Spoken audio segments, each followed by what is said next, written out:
Banshee, the frame that is single-handedly responsible for my brain wanting to implode, not for the reasons you may think.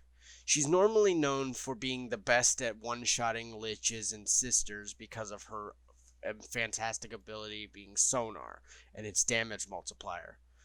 But today we're going to be addressing her many problems with surviving in any game mode, and that being just that, her survivability. We go off to the fact that first off, her silence. It's a great CC on paper, but then you have to go into the fact that it only interrupts enemies once, and then they're just good to go. So to combat this, we have a different form of CC being used. Sonar is still going to be having the same effect, but we're using its augment to reduce the amount of energy used. Sonic Boom is not good for the build we're going with because we do not want them flying around because it kind of gets in the way of being able to kill them. So we're going to be using a lot of Corvex's Pillar. I'm not going to say whatever that is because I cannot pronounce it and I'm not butchering it. This ability guarantees proccing radiation on enemies every time it ticks damage. The fantastic thing about that is it goes straight into how we're going to be surviving in the build today. Another thing about it is, and those ticks will proc on sonar. So if the sonar is on their center mass, it will do extra damage, just like anything else would with sonar. So let's get into the build. The build is very simple. We're using prime redirection and adaptation to handle our shields. We are shield tanking technically. Arcane Aegis and Barrier are very, very optional. You do not have to use these. I'm using them just for quality of life. Steel Charge, also very optional. You do not have to use this. This is just there because it gives me more mod space. Prime Continuity, very straightforward, gives me duration. We're also using two reds, not Talford, my bad. But we're using 2 red shards to give us an extra bit of duration so that we don't have to cast as much. Efficiency is not much of a problem thanks to Energy Nexus. Because of the long duration of these 3 abilities and Resonance proccing every time we hit an enemy's weak spot, which we do very often with the dagger we're using, it will keep this going the entire time it's going, and we only have to cast every once in a while all of these. Energy Nexus is quickly becoming one of my favorite mods, though, because of the fact that it just keeps my energy going and going and going. We could use Prime Flow, but for reasons I will not get into, I went with Flow. Blind Rage, you don't need a ton of strength, but you do want some so that you get the damage from this and a decent amount of damage multiplier from this. Overextended just gives us a boost in range. You don't have to run that, but I did so that I get, obviously. Argonac. Very straightforward. We're only using it for this. We just want the damage from daggers to reduce our armor, making it easier to kill enemies. Because the dagger we're using has terrible damage output. Malcolm Serration we're just using because, sprint speed. Can't go wrong with sprint speed. Epitaph. Straightforward. Viral radiation. Radiation's like the backbone of the build. You want the radiation to be higher than the viral. You want it. You cannot go anything else. You need that viral to be lower than the radiation. Rack the Dark Dagger. This is the baseline of the build because of this trait here. When it is equipped, basically in your hands, reduces enemy detection range by 25% for 30 seconds. Damage to enemies affected by the radiation status effect leeches 5% of the damage as shields. So it's life leech for shields. That's why we're using a whole bunch of shield tanking, shield gating, and all that. Build very, very focused around crit hybriding. As you can see, the damage output is terrible. Just garbage. You want to run unranked gas because radiation needs to be higher than gas so that we're getting those shields. Condition Overload gives us our base damage coverage. Dark Dagger It's the Riven. You don't need that. I would say if you're not going to run the Riven, run Gladiator Vice. Just so you have that attack speed, because more attack speed means more DPS. You want range. The reason you want range is because you need this thing to hit multiple targets. Because if it's just hitting one target at a time, you're not going to get enough shields. Because, again, only 5% of the damage as shields, and it's only the dagger that'll give you that shield. Blood Rush for our crit chance. Dreamer's Wrath for our crit damage and activation of Tennokai. You don't have to use Tennokai, but I did because it gives me more damage. Melee Animosity. Not the requirement. I ran it because crit chance. You need more crit. As much crit as possible. You can run exposure, but keep in mind it will mess up getting the corrosive procs. Like I said, you want corrosive. Fuck. My bad. You want the radiation procs. You don't want the corrosive.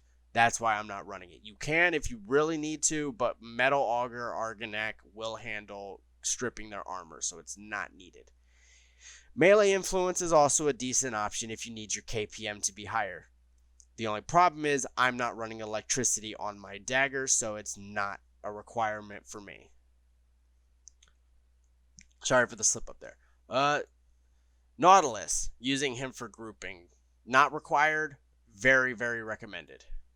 Nairu, I didn't see myself using this a whole lot because I didn't go down as much as I thought I would. But it's there if you need it. You could also run Matarai. You could run it really doesn't matter. Vazrin will help you go to level cap because, you know, coping on fucking this. No, where the fuck is it? This. Is it this? No. It's this. My bad. It's Protective Sling. You can cope on that. Other than that, that's the build.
Banshee is definitely one of the frames of all time. She's powerful in getting damage out with sonar. Silence is one of the fastest methods of farming experience for warframes and weapons, and she herself is a great nuke for early game defenses. Her problems begin to arise when you realize that her survivability just isn't there at all. As I've stated in the beginning, Silence only affects each enemy one time when they first come into contact with her. After that, they no longer suffer any staggering effects. Now don't get me wrong, it's great at nullifying Eximus abilities, helping you survive a blitz attack, or lowering the amount of times you get energy leached, but it just can't keep up with all of the action in Steel Path. Corvex's Radiation Pillar was a godsend for this build, giving me complete freedom to move around and come back to enemies all ripe for shield siphoning. But the Rakta Dark Dagger can only get you so far in killing. I don't think I have to tell you myself that this build is by no means a survival god mode meta build with 200 kills per minute. No, this build was made specifically for the opportunity to give Banshee some chances to shine in more than just Lich Hunts. The dagger's low damage output is definitely a turn-off, but that unique perk it has is just too hard to pass up. It's a great alternative to shield gating if you're like me and just can't help but forget the Qs exist. Or perhaps the Warframe has terrible casting speed and energy drain, so you have trouble utilizing Brief Respite in the Augur mods. Banshee. Nautilus bringing in enemies close to you, all grouped up, and in those pillar radiuses just adds icing to the cake. Now the build is technically a shield gate, meaning you could use it in level cap and it would be viable, but you'd have to get past the dagger's low damage output, and personally I can't. Even though she's not going to have a high ass KPM in survival, it doesn't mean Banshee can't tear up disruptions, because she really can. Some notes on the build. The energy economy is fantastic thanks to the mod Energy Nexus, and decent amount of duration I get from Prime Continuity and the 2 red Archon shards I put on. 2 casting speed Amber shards helped smooth out the clunkiness of her slow animations and made the whole build possible. Thanks to Sonar's high base damage multiplier, you can get away with a medium amount of strength, allowing for blind rage and a single Archon shard to be more than enough. As I've stated before, the pillar's damage ticks can be increased by Sonar's weak points being located on the enemy center mass. But another fantastic feature is that the enemies affected by radiation also get the damage bonus from Sonar if they shoot another enemy's weak point. This is great because it helps enemies weaken each other for you, making your kills faster and easier.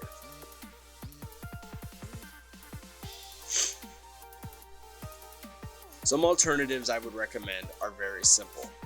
You can switch to Zenuric's skill tree and drop Energy Nexus for more range. You could also use Airburst or Pool as a substitute for the pillar ability, but you're going to need an external source of radiation. Epitaph isn't a requirement for the build, but I highly recommend any area of effect primer that can stack radiation fast. Lastly, you can also use Doriga over Nautilus if you have other ways of grouping enemies. Doriga is awesome for spreading radiation without you even having to lift up primer, making things so much more smoother. It's a shame that Banshee has very little sustainability in her base kit, but I'm so happy that helmets and Archon shards have made it possible for me to have this happen. Sonar being the way it is allows it to make her a speedrunning queen for assassinations and Lich Hunts, or just killing off fodder enemies quickly. Resonance allows you to let go of constant casting Sonar and let the points stack up almost on their own. Sonic Boom and its augment can also be useful in the build, but its knockback effect and armor strip are just unnecessary to the build thanks to the Argonac and its mod.